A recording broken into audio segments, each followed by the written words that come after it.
capítulo 4, aleluia, e versículo 13. A versão da Bíblia King James é um pouquinho diferente, mas nós vamos procurar trazer as interpretações na visão da Bíblia revista e corrigida, que diz, Hebreus 4:13, e não há alguma que não se manifeste à sua vista, e não há criatura alguma que não se manifeste à sua vista, porém todas as coisas estão nuas e abertas aos olhos daqueles a quem temos que prestar contas.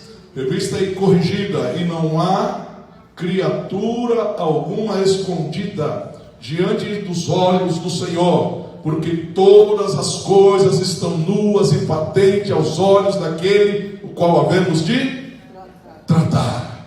Amém? Podeis tomar assento, amados. Nós fizemos uma pequena ilustração ali, alma, corpo e espírito humano. Alma, corpo e espírito humano. Não vamos confundir o espírito humano com o Espírito Santo. É a formação do ser humano. Tudo isso é para a glória de Deus. Como foi o corinho que nós cantamos? Tudo criou, tudo formou, tudo Ele fez para a glória de Deus. Então você é trino. Aí, sentado nesta poltrona, nesta cadeira, existe três pessoas. Existe o corpo, a casa espiritual, existe a alma, o centro das emoções, e existe o espírito. Vamos fazer uma análise. Quadro seguinte, o que é o espírito? O espírito é a parte de si que tem consciência de Deus e das coisas espirituais. Você entendeu? O espírito é aquela parte que está em mim, que tem consciência de Deus e das coisas espirituais. A alma não tem consciência das coisas espirituais. A alma recebe o que você der. A alma se alimenta do que você der. Por quê? Porque a alma é o centro das emoções. O sentimento está ali. Então a alma é a parte de si que tem consciência de si mesmo. Aquilo que eu quero, eu alimento a minha alma. Porque antes nós pulávamos no campo de futebol e gritava, e agora a gente não faz mais isso. Antes a gente gostava, agora não gosta mais. A nossa alma se identificava com estas coisas, agora não se identifica mais. E quantos de nós sabemos que o Senhor disse, ou que a palavra do Senhor disse, a alma que pecar, esta morrerá. E por que será que o Senhor falou isso? Porque todos os sentimentos que é tendenciosos a desobedecer a Deus, a alma recebe. Mas se nós alimentarmos a nossa alma das coisas espirituais, ela abandona o que é mundano e recebe o que é espiritual. Depende do que damos para a nossa alma. O que é que você está dando para a sua alma? E vamos à análise do corpo. Já o corpo é a parte de si que tem consciência das coisas naturais. É o contato com o mundo exterior. É onde nós conseguimos nos relacionar, conseguimos agir no sistema exterior. Mas nunca se esqueça dessa frase final ali, a salvação atinge cada uma destas três partes. Não é possível ter a alma salva e o corpo perdido. Não é possível contaminar o espírito, porque ele se identifica com as coisas de Deus. Não é possível salvar o corpo e perder a alma. Eu nunca vou esquecer da frase que está na nossa lição da Escola Bíblica Dominical, que diz o seguinte: o sacrifício expiatório de Cristo na cruz foi para adquirir a ovelha completa. Ele não morreu na cruz só por causa do coração. Tem muita loucura por aí. Por isso nós estamos lendo que nós vamos prestar conta diante dele. Não existe nada encoberto diante dos olhos, ou dos olhos daquele o qual havemos de tratar. Corpo, alma e espírito. não está aqui, mas nós falamos numa terça-feira passada aí, que nós havemos de prestar conta ao Senhor de tudo que fizermos neste corpo. Então por que nós queremos separar as coisas? Que alguém diz, eu faço o que quero, uso o que quero, vou aonde eu quero, ninguém paga a minha conta, ninguém tem nada com isso. Tem sim, o teu corpo não é seu, o meu corpo não é meu, o Senhor fez para a glória dele, então eu tenho que glorificar o meu Deus do meu corpo. E se o mundo tem liberdade neste corpo, o Espírito de Deus não pode entrar aí. O Espírito Santo de Deus é zeloso das coisas de Deus.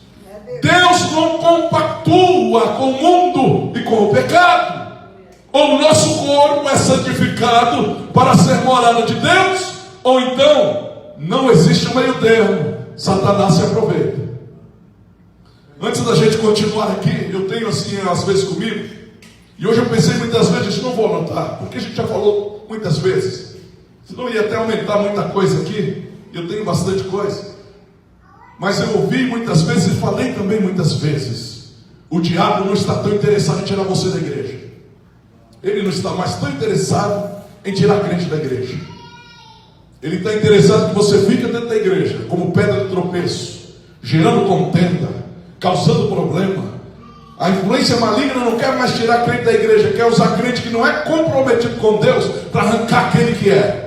O diabo está fazendo tudo para usar crente que não quer submeter a palavra, o ensino do Senhor, para tirar o crente fiel. Porque se ele tira daqui e leva para o mundo, ele não vai conseguir trazer o fermento para dentro da igreja, ele não vai conseguir trazer dissensão para dentro da igreja. Como é que ele traz esse fermento, essa dissensão para dentro da igreja? É através de crentes só de nome, de pessoas que não é comprometidas com a palavra, que não tem seriedade na vida cristã. Há poder no sangue de Jesus. Santifica o seu corpo, santifica a sua alma, santifica o seu espírito. Viva completo para Deus e não se permita ser contaminado. Mas nós vamos hoje estudar um pouquinho sobre o corpo com o templo do Espírito. Olha só, a Bíblia usa várias metáforas para designar espiritualmente o corpo. Nós vamos estudar esses 3 pontos e depois nós vamos continuar estudando a responsabilidade humana da santificação. Mas eu preciso trabalhar esses 3 pontos fundamentais. O corpo do pecado, o que é isso? O corpo, casa terrestre, vocês devem saber, todos nós. E o corpo como templo do Espírito. Tem muitos que dizem que sabem, mas não sabem.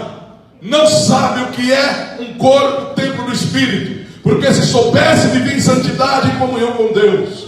Aleluia! Eu estou sentindo graça e unção. Eu me alegrei e chorei algumas vezes quando eu estava separando esse texto.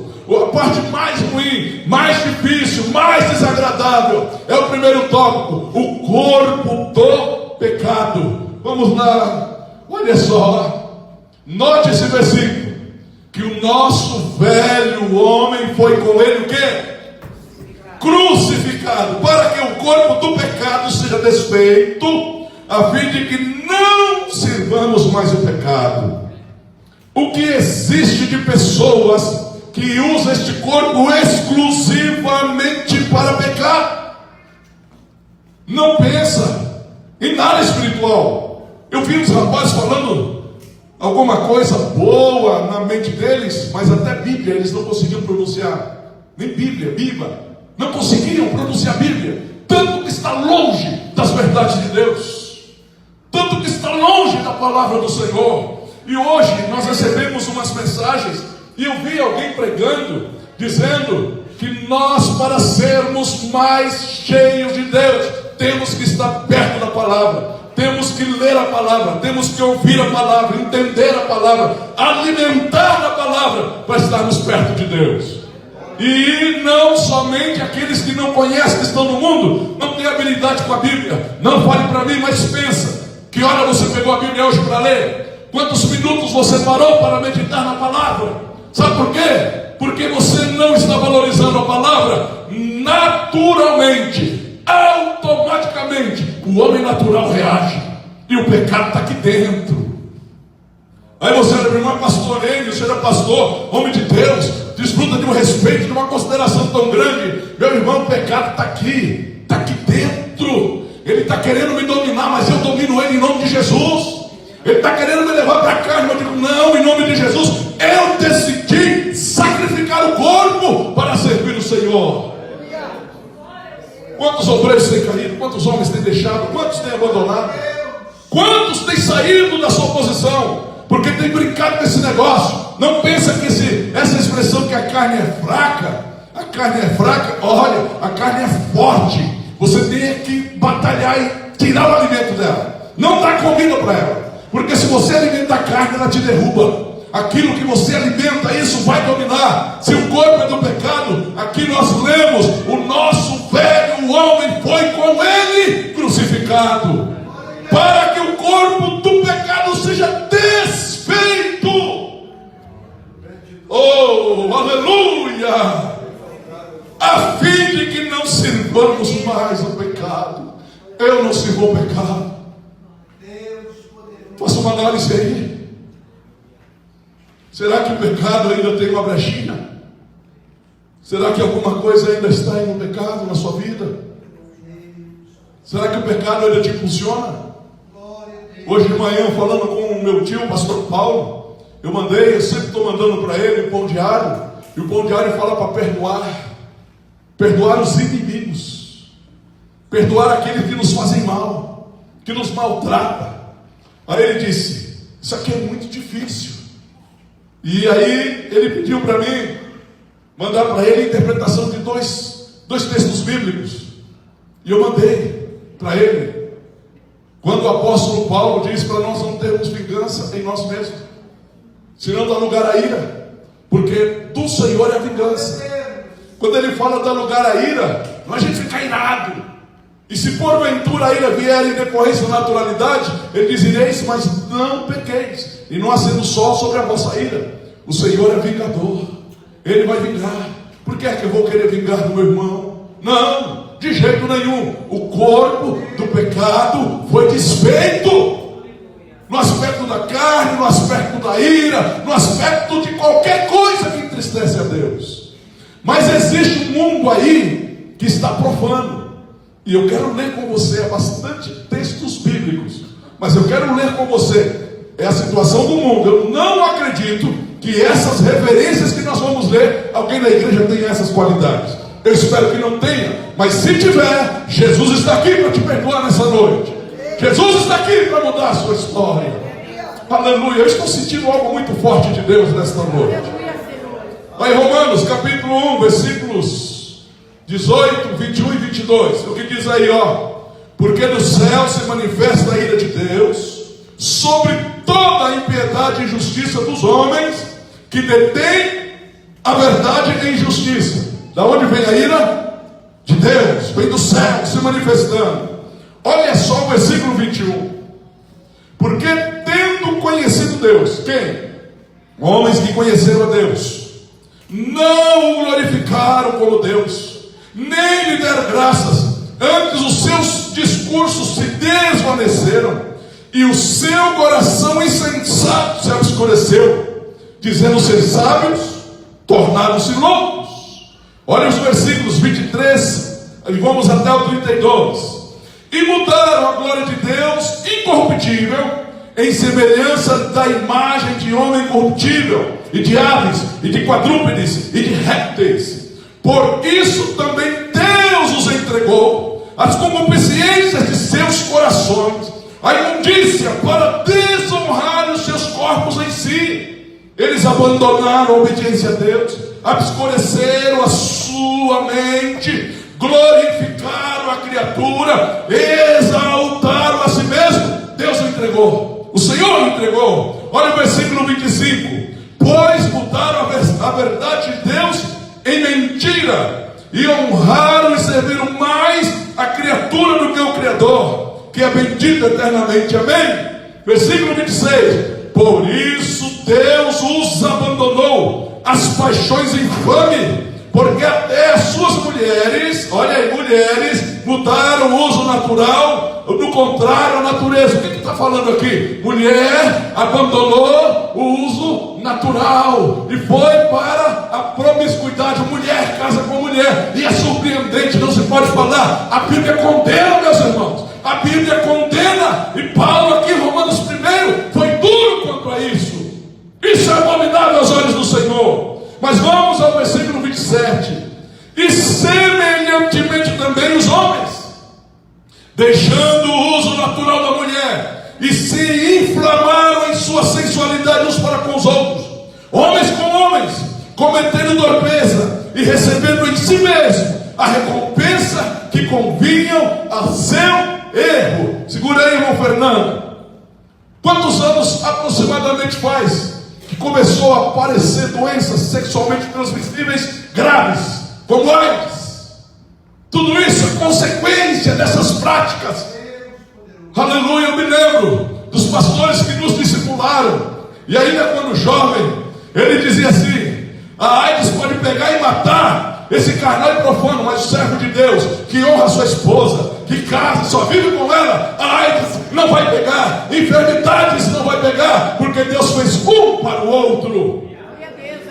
O pecado tem trazido consequências assustadoras, e nós não podemos deixar de dizer que isto é pecado. Querem fazer o que quiser com o corpo? Faça. Querem ir para onde queira ir? Vão. Mas que é pecado, é pecado. Nós não somos contra ninguém. Faça o que quiser, mas saiba, é pecado. E eu sou defensor da Bíblia, e eu tenho que pregar que é pecado, porque o Senhor está voltando, e um dia todos hão de comparecer diante do tribunal dele. Versículo 28, olha só, terrível. E como eles não se importaram de ter conhecimento de Deus. Paramos aqui, olha para mim. Causa irritação falar de Jesus. Não querem ouvir de Jesus. E se querem ouvir, mas não pode tocar nisso aí. Na promiscuidade sexual não pode tocar, no erro não pode tocar. Isaías disse: ai daqueles que dizem o doce amargo, o amargo doce, do certo errado, do errado certo. Ai daquele, o que é errado, e o Senhor Deus vai tratar. Não querem ser moldados pelo ensino da palavra. Mas olha o que diz a palavra aqui, ó. Assim Deus o entregou a um sentimento perverso, para fazerem coisas que não convêm. Eu preciso fazer uma análise aqui, porque eu recebo tanta coisa lendo esses textos. Não resta dúvida que o Senhor está falando aqui sobre a perversidade do homem ímpio que não serve a Deus. Mas observa que no início do versículo 28, o apóstolo Paulo, falando à igreja de Roma, fala para nós hoje. A igreja de Roma não é a igreja romana, hein? A igreja do Senhor que estava em Roma. Ele dizia: e como eles não se importaram de ter conhecimento de Deus. Isso aqui mexe comigo e mexe contigo.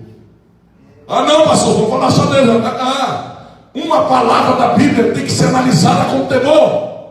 Será que não tem crente também que não estão se importando com o conhecimento de Deus?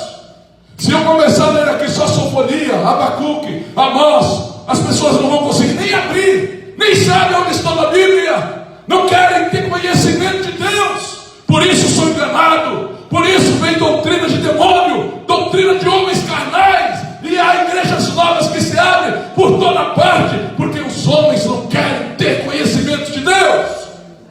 E a Bíblia, é claro, o Senhor diz: examinai as Escrituras, porque cuideis de ter a vida eterna, e são elas que de mim testificam. A promiscuidade do mundo está entrando nas igrejas.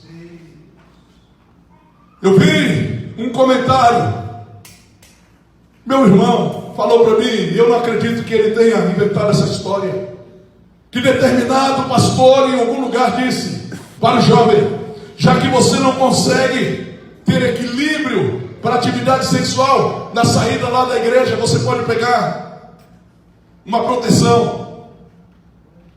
Pega o preservativo. Meu Deus, a fornicação é pecado, a adultério é pecado. Jovem, segura-te, vai para a oração, para a consagração. Deus tem uma bênção para você, mas não entra nessa promiscuidade sexual. Casados, caindo, que estão desobedecendo, Deus vai te encontrar. Não tem para onde fugir. Te arrepende, conserta a tua vida, porque Deus não abre mão da santidade do corpo para ter direito à vida eterna. Olha o versículo 29. Estando cheios de toda iniquidade. Essa lista é assustadora. Prostituição, malícia, avareza, maldade, cheios de invejas, homicídio, contenda, engano, malignidade. Olha o versículo 30. Sendo murmuradores, detratores, aborrecedores de Deus, injuriadores, soberbos, presunçosos, inventores de males, desobedientes a pais e mães, nécios, infiéis nos contratos, sem afeição natural, e esta palavra é dura, irreconciliáveis e sem misericórdia. Meu Deus do céu, o mundo está assim. Tem pessoas que não querem ouvir metade dessa natureza. Tem pregador que diz: não, pastor, aqui na minha igreja não precisa pregar isso, não. Jesus está voltando. E o princípio do Senhor para o arrebatamento qual é? Ele vem buscar para si um povo seu zeloso e de boas obras. Isso é inegociável. Isso tem que ser pregado. Pode ter mudado os tempos, evoluído em tudo, mas a palavra do Senhor é a mesma. Ela permanece para sempre. O que levava para o inferno nos dias de Jesus, leva hoje também. E não adianta a gente querer dizer: não houve evolução. Eu sei que houve. Estão usando tecnologia, gravando como está, usando a projeção, os computadores, o celular. Nós temos tanta coisa útil aqui que se pode usar. Usamos a tecnologia, mas não nos contaminamos. Nós vamos para o céu. Jesus está voltando. Oh, aleluia! Precisamos ter posição.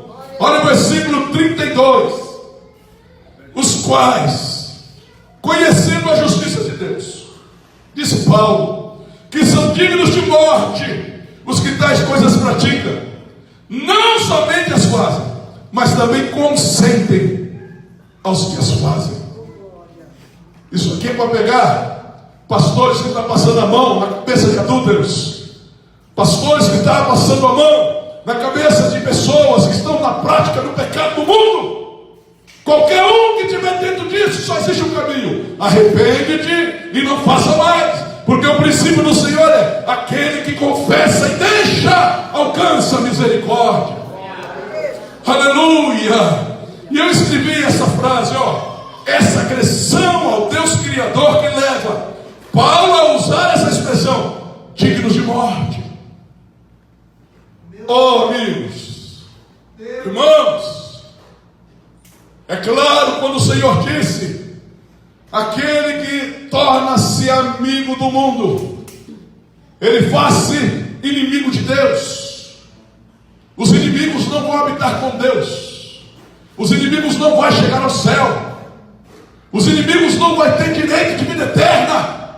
Jesus olhou para os discípulos e disse: não vos chamo servo, vos chamo de amigo. Nós precisamos ser amigo de Deus. E para ser amigo de Deus, temos que ser inimigo do mundo e proclamar o evangelho da salvação.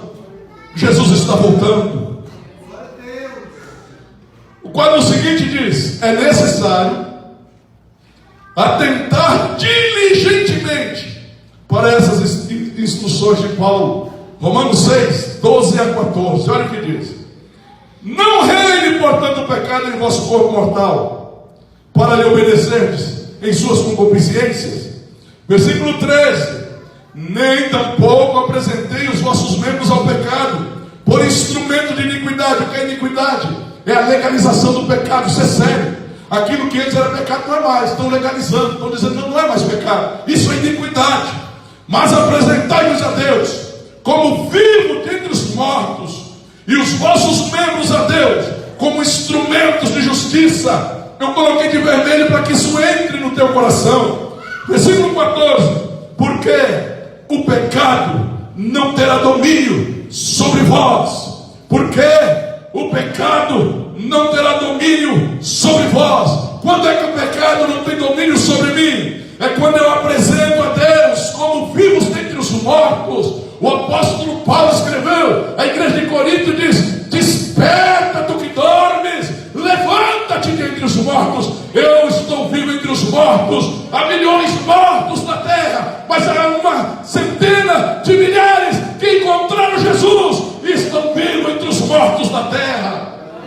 Eu espero estar falando para vivos aqui. Eu espero estar pregando para vivos aqui. Olha aí, versículo 14 mais uma vez: porque o pecado não terá domínio sobre vós, pois não estáis debaixo da lei, mas debaixo da graça. E me compreenda, a graça é muito mais rigorosa do que a lei. Não, pastor, a lei, alguém pecava, eles pegavam e apedrejavam. Mesmo que a pessoa pedia perdão, não tinha esse negócio não. Foi pego adultério, vai ser apedrejado. Não vou pecar mais, eu não vou fazer mais. Vai ser apedrejado e acabou. A lei não é assim? Olho por olho, dente por dente. Não é verdade? A graça, nesse aspecto, se somente olhar, o homem olhar para a mulher e desejar em seu coração, já cometeu adultério com ela. A graça é mais rigorosa.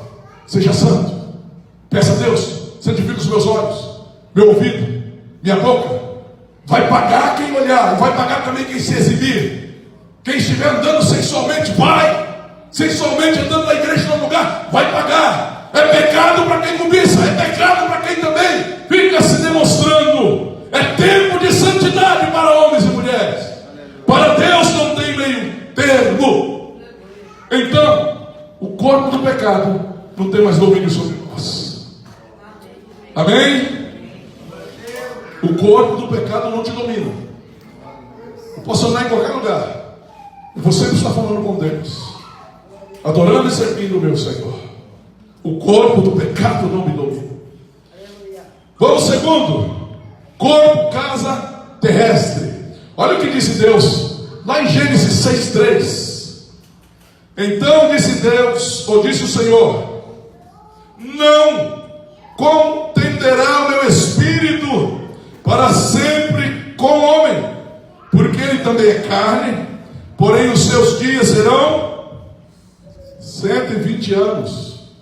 Mas o tempo foi passando, e olha o que diz aqui Salmo 90, versículo 10: a duração da nossa vida é de 70 anos, e se alguns, pela sua robustez, chegam a 80 anos, o melhor deles é canseiro e enfado, pois passa rapidamente, nós voamos.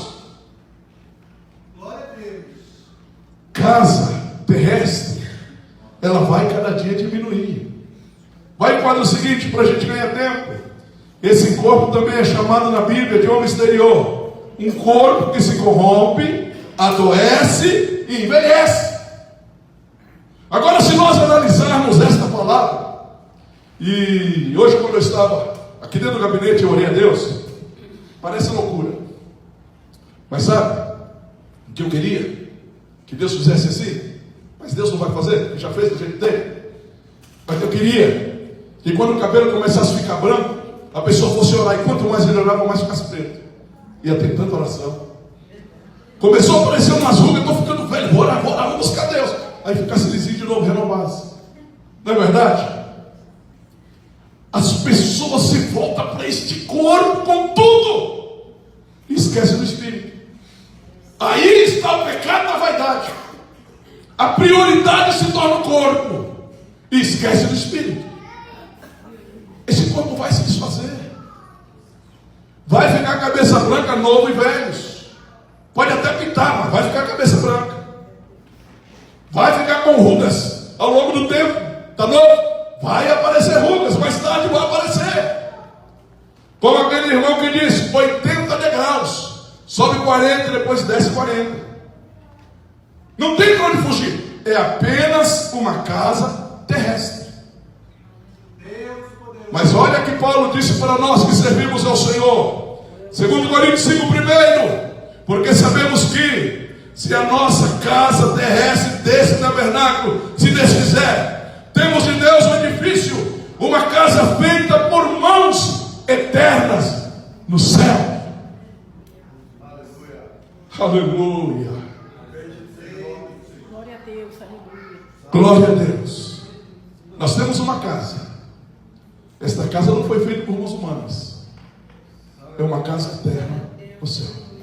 Já está pronta. Jesus disse: eu vou preparar-vos lugar. E quando ele estava falando de lugar, está falando de espaço onde nós vamos habitar. E também uma habitação para o meu espírito e para a minha alma.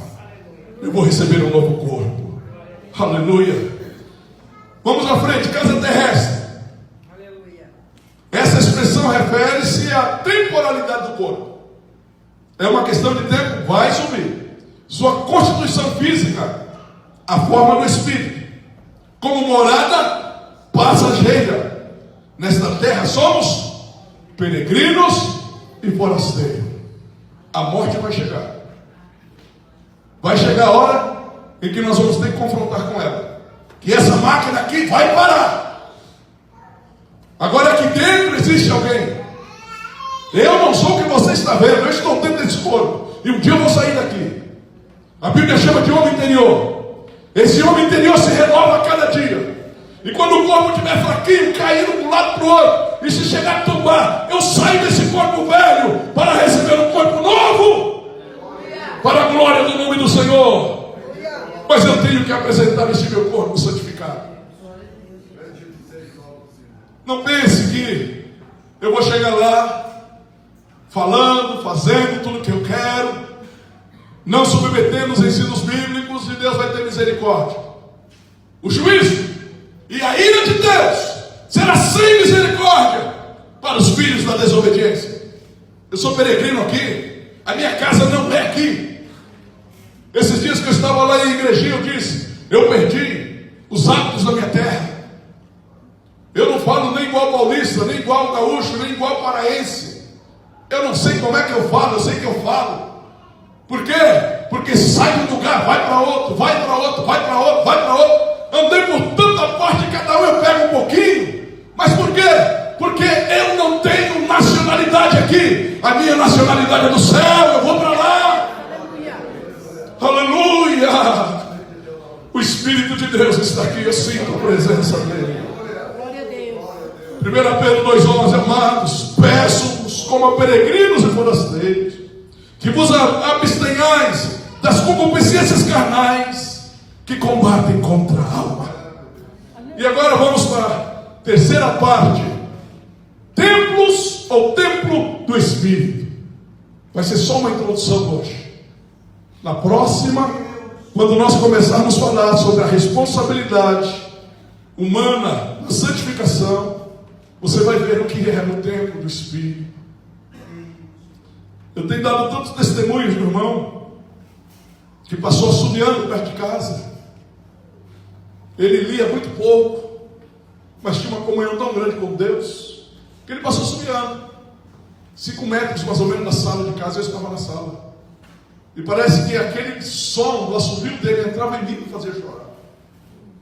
E ele continuou caminhando, era um carpinteiro, ia fazer uma construção para frente. Eu era ainda um adolescente, e eu saí uma distância dele, acompanhando ele. Ele assobiava, louvores a Deus, e eu chorava. Cheguei até onde ele estava construindo, ele pegou a ferramenta dele, parou de assobiar, eu fiquei quietinho, disse que ele volte a adorar, porque eu estou sentindo a presença de Deus. Aí ele me olhou e disse: Moeno, o senhor está aqui? Eu disse: pois é, eu vou te acompanhando desde quando o senhor passou na frente de casa. Se eu sinto uma alegria, o Senhor estava assobiando, está em mim, oh, aleluia, Jesus está em mim. E eu estava na sala de casa e eu comecei a chorar. Ele disse: mas ele está em mim. E eu disse: eu estou sentindo quando o Senhor fala que ele está em ti. Templos do Espírito Santo. Templos do Espírito Santo. Glória a Deus, aleluia. O apóstolo Paulo diz assim, essa expressão, que aparece na pergunta de Paulo em 1 Coríntios 6,19: ou não sabeis que o vosso corpo é o templo do Espírito Santo que habita em vós, proveniente de Deus, e que não sois de vós mesmos? Já parou para pensar nisso? Para mim vai valer tudo que nós falamos hoje. Se quando você sair daqui, e você estiver lá na sua casa, na escola ou no seu trabalho, e você vai olhar para ti e vai dizer: Deus fez com tanta excelência o ser humano, e tão perfeito, que aqueles que vieram na última terça-feira analisaram juntamente com a irmã Glorimar toda a formação do homem. Deus fez tão perfeito. Por que Ele fez? Foi porque Ele quer habitar em mim. Eu vou cuidar disso aqui. Eu vou cuidar dessa matéria para Deus. Eu não vou deixar a carne dominar. Não vou dar vazão à carne. Eu vou continuar espiritual. Pode me chamar de quadrado, ultrapassado, não tem problema. Eu vou chegar lá, eu vou subir. Eu vou receber um corpo glorificado. Eu vou reinar com Cristo no milênio. Eu vou entrar na Nova Jerusalém. Eu vou entrar na cidade pelas portas. Na bem-aventurança que o Senhor pediu para João: escreve as igrejas da Ásia: ao que vencer. Ao que vencer, entrará a cidade pelas portas. Ao que vencer, comerá do fruto da árvore da vida. Ao que vencer, receberá vestes brancas. E lá o meu nome qual é? Eu ainda não sei, mas vou vencer e vou receber uma pedrinha branca, e nela vai estar escrito um nome que só eu vou saber. Eu tenho um novo nome lá no céu. O nome que está escrito lá no céu, o meu nome que está lá, não é o nome que o meu pai e minha mãe me deu. O Senhor já me deu um nome. Quando eu vou chegar lá, eu vou conhecer. Mas eu tenho que vencer, eu tenho que vencer. Aleluia. É um alerta do apóstolo para não darmos lugar ao pecado, não contaminar, deixarem o nosso corpo. São ou não sois de vós mesmos. Não seria a contaminação não entrar em nosso corpo. Nós não somos de nós mesmos. Eu não sou eu. E eu quero terminar com o quadro de 1 Pedro 1,3. Bendito seja o Deus e Pai de nosso Senhor Jesus Cristo, que, segundo a sua grande misericórdia, o que Ele fez? Nos gerou de novo para uma viva esperança pela ressurreição de Jesus Cristo dentre os mortos. Os gerados de novo vence o pecado. Os gerados de novo vence o pecado. Aleluia. Vamos estar de pé. Oh, Rabassuri Candarais. Deus tremendo. Há milhares que precisam nascer de novo. Estão dentro da igreja, mas não nasceu de novo. Estar na igreja não significa salvação, porque aqui dentro ninguém adultera aqui dentro. Só se for um pecado abstrato. Com os olhos pode até acontecer, mas pecado concreto não faz aqui dentro. Agora, lamentavelmente, tem igrejas que alguns mentem dentro da igreja, outros fazem tanta coisa ruim até mesmo dentro da igreja. Mas os piores pecados fazem lá fora. É lá fora que a coisa pega. Mas quem nasceu de novo, vence o pecado aqui dentro e vence o pecado lá fora. Você foi gerado de novo. O Espírito de Deus está aqui. Glória a Deus, aleluia. E eu sinto a presença dele. Eu quero orar. E eu preciso orar. Ultimamente os convites que eu estou fazendo são meio duros, meio diferentes. E eu não posso mudar. Eu acho que desde quando eu cheguei aqui, o Senhor tem me levado para fazer convites assim de dentro. Se você não consegue vencer o pecado, seja corajoso, seja valente. Vem aqui na frente e nós vamos orar.